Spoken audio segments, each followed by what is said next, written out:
In terms of TV shows, there seems to be a unanimous feeling that Velma is pretty damn crap.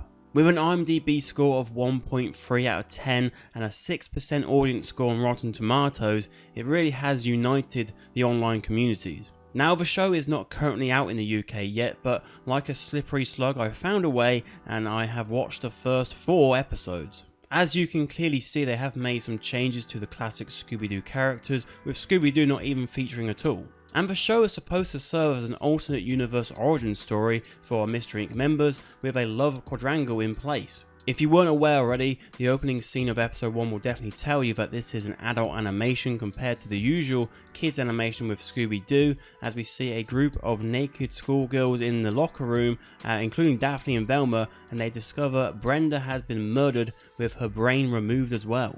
As the episode went on, it was clear to see that the people behind this show are very horny people. There was plenty of sex jokes. I mean, it was even giving bloody Big Mouth a run for its money. And with Big Mouth, the first season of that, I didn't mind. I thought it was still pretty bad, but it was about a hormone monster. You're gonna get a lot of sex jokes. This is Velma. Like I felt like they were watching that show and thought, let's get that into our show as well, as a great way to sort of shock the audience with this opening episode. And while watching this first episode, I was understanding very quickly why this show is getting slammed as hard as it is, because who is this show actually for? Because for those who lean more to the right, I think it was dead on arrival really, with all the changes it made, and for those who lean more to the left, I think it just contradicts itself too much. But the main culprit is that the show is just extremely unfunny. Like, it brought me back to a time back in my teen years when I used to watch adult animation all night long, like Family Guy and then American Dad, and there'd be something else on afterwards, and Velma feels like that sort of show, the show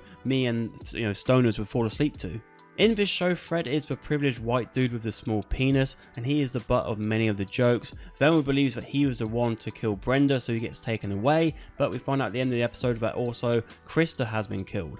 This overarching mystery, as well as some other ones including Velma looking for a mother and Daphne looking into the disappearance of her parents, is what will keep some viewers glued to this show, because everyone likes a good mystery. We've seen with the Wednesday show on Netflix, and also with Harry Potter, for example, those first 2 films are very much based upon mystery, who took the Philosopher's Stone, who opened the Chamber of Secrets. So this sort of thing is very common, and it's something which is an easy thing for a creator to put into a show or film, because it initially gets you intrigued straight away. But as we move into episode 2, it just continues to prove that it relies way too much on that self-referential humour, and it really fails to land a lot of the time. It also brings up plenty of references and winks to the camera, like what you're seeing right now on screen is pretty much how the first couple episodes felt to me. In all the episodes so far, Velma has had hallucinations, and a lot of the time they do halt the episode because they're not always that well woven into the story, but in episode 2 we see her have one on her doorstep, and then Daphne goes over to kiss her and help stop the hallucination. And that has been one of the most headline moments for the show so far, but I just didn't really care because so much of the dialogue in this show feels like I'm just listening to a twit longer. You have my undivided attention.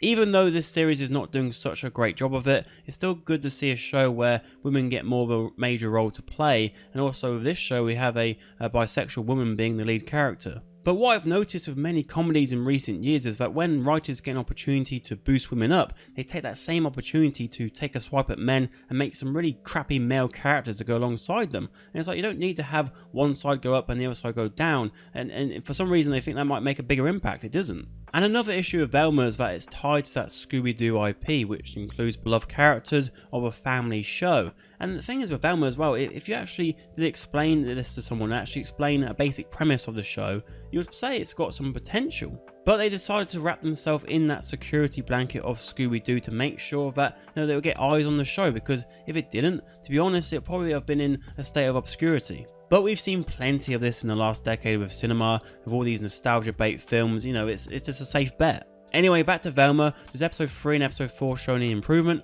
It actually does, yes. Not for that saying overly much, but these 2 episodes did feel a little bit more tighter together, and there were also some side plots in there as well, which were, okay, but still not very funny, but at least it piqued my interest a bit. Like Velma, Shaggy has also been race swapped, and he's now called Norville. And I think he's one of the better characters in the show. I think he's definitely growing on me as the episodes are going along. The same can't be said though for our main character Velma, who I do think is quite a muddled character and one who is difficult to really get behind as that main character and feel that empathy for, because I really think they're not really nailing her down that well at all. I think Mindy Kaling, who does the voice for the character and also is one of the producers behind the show as well, I think they're not totally sure how they want to get Velma across, and I think it'd be very interesting actually to see how she is in the next few episodes in terms of her development there. So yeah, even though I've got many issues with Velma, I do think in terms of episodes it is on a slight upwards trajectory, but it'll have to go a very long way for me to actually be able to recommend this. And to answer the question of the video, is Velma really that bad? I'd say at this moment in time it really is that bad. You know, on the show brains are going missing, and I've got to say the same can be said for the people at home. You can stay, but I'm leaving. Yellow if they're using late season apples. And of course in Canada the whole thing's flip-flop. I think I will watch the next couple episodes, but we'll see if I do finish the series. But if I do, I might make another video on Velma in the future. Not another one? Oh, for God's sake, I can't stand this. If you've also been watching Velma, let me know your thoughts down in the comments below. And if you want to see a video of something we've enjoyed recently, on screen is our review for the first episode of HBO's The Last of Us.